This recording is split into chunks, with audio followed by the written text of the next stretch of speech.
皆さん、メリークリスマス。そして良いお年をお迎えください。去年日本でクリスマスを過ごしましたが、今年は実家で家族と一緒に過ごしています。ところが、日本のクリスマスってなんかちょっと変わってませんか？いや、日本人はそうは思わないかもしれませんが、キリスト教のイギリス出身の私からすると、やっぱりそう思ってしまいますね。でも、余計に叩からないように言っておきたいんですが、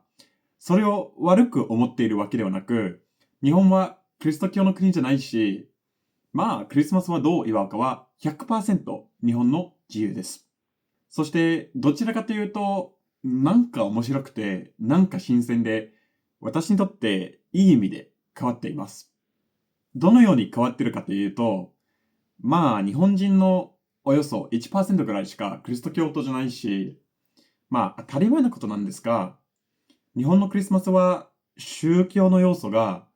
なさすぎます。そして、まあ、おそらくそれでだと思うんですけど、独自の発展をしてて面白いなと思います。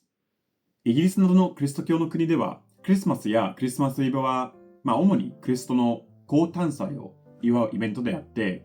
やっぱり教会に行く人が多いし、行かなくても、そして特に、まあ、キリスト教徒じゃなくても、ヨーロッパとかに住んでいたら、やっぱりそういう宗教的な要素をきっと感じると思います。でも、日本ではそういうのを全然感じませんでした。しかしですよ、日本のクリスマスは宗教的な要素がないこと、それだけを不思議に思っているわけではありません。宗教的なこと以外、私が感じた日本とイギリスのクリスマスの一番の違いは、誰と過ごすかですね。イギリスではクリスマスイブ、クリスマス、そして26日のボクシングデーを全部家族と一緒に過ごします。日本のお正月みたいな感じで、みんな地元に帰省し、家族と、あとおばあちゃんおじいちゃんなどと一緒に祝います。しかし、日本ではクリスマスはバレンタインデーみたいな感じで、恋人とデートに行ったりしますよね。これはイギリスでは結構ありえないことなんです。婚約して家族になってなければ、まず恋人と一緒に過ごさないんですよね。だから、これを初めて知ったとき、正直結構違和感を覚えました。他にやることがないから恋人と一緒にクリスマスを過ごそうや。みたいな感じだったら、まだわかりやすいと思うんですけど、もうそういう感じじゃないんですよね。クリぼっちという言葉があるぐらい、やっぱりクリスマスのために恋人を作ってその恋人と一緒にいなきゃという謎の社会的なプレッシャーが少なからずあると思います。やっぱりそれに違和感を覚えましたね。いやだってバレンタインデー本当に4つも必要ですかという話ですよね。日本にはもうバレンタインデー、ホワイトデーがあるから、クリスマスは実質第3のバレンタインデーみたいな感じになってしまってますよね。でも、それだけじゃないんですよ。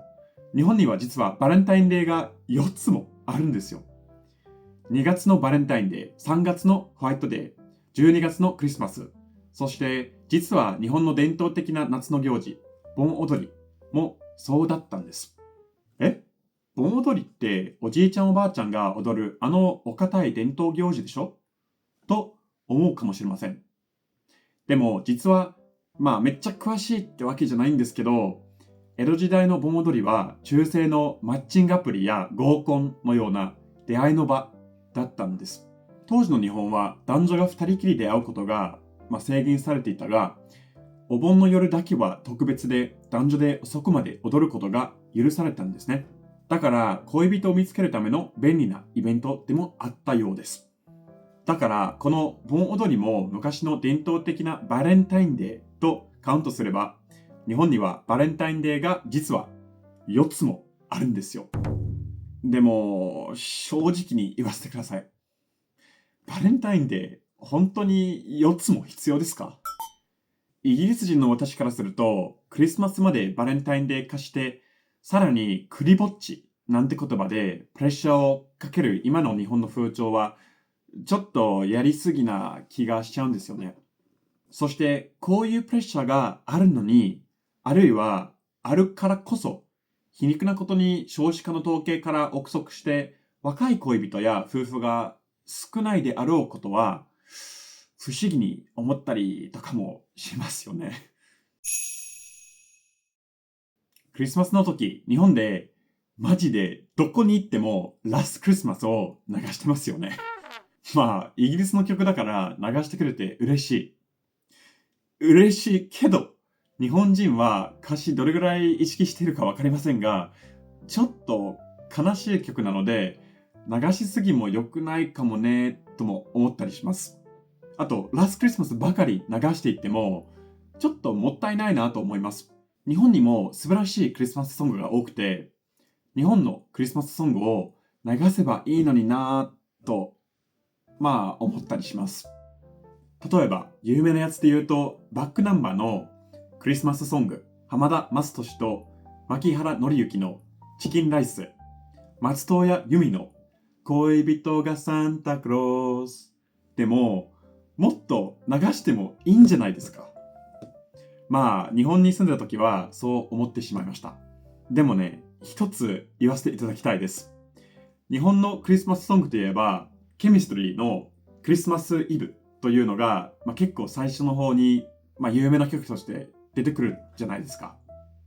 結構有名な曲だと思いますが、あの曲にだけすっごく違和感を覚えます。なぜなら、Silent Night というめっちゃ古くて、教会で聴くような曲をサンプリングしてポップ音楽にしているからです。日本ではこの Silent Night という曲は、清子の夜という名前で親しまれているようですが、教会の聖歌隊が歌うような曲で、1818年のものです。それでもともと Silent Night, Holy Night みたいな感じで歌われる歌が Silent Night, Holy Night みたいになってて、正直変です。ポップ音楽に合わないというか、すっごく違和感がありますね。あと、日本とイギリスのクリスマス料理も全然違いますね。日本でクリスマスの日に KFC のチキンを食べる人が多いっていうのは、世界の多彩なクリスマスの過ごし方の豆知識として、実はイギリスでもよく知られていることです。クイズとかによく出てくることなんで、実は私は日本に留学する前からそれを知ってたんですね。でもまだ、クリスマスケンタッキーを食べたことがなかったから、すっごく好奇心があって、面白いですから、食べてみようと思ったんですよ。だから去年、日本でクリスマスを過ごした時、KFC をちゃんと予約して食べに行ったんですが、正直、がっかりしました。いや、これに関しては100%自分が悪いんですよ。普通に美味しかったんですが、あんまりにも期待しすぎちゃって、その期待に応えませんでした。何が出てくると思ってたのかよくわからないんですけど、ケンタッキーって、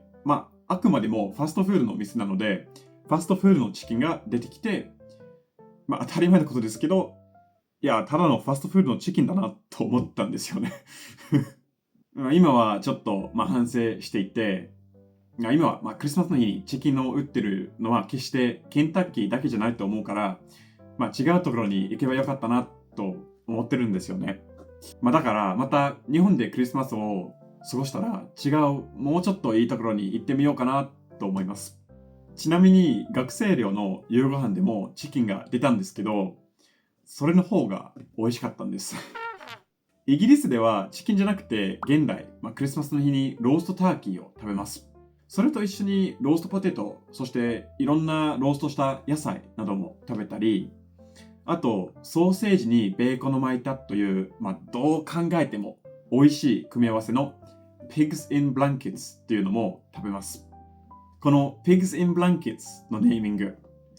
可愛いんですよね。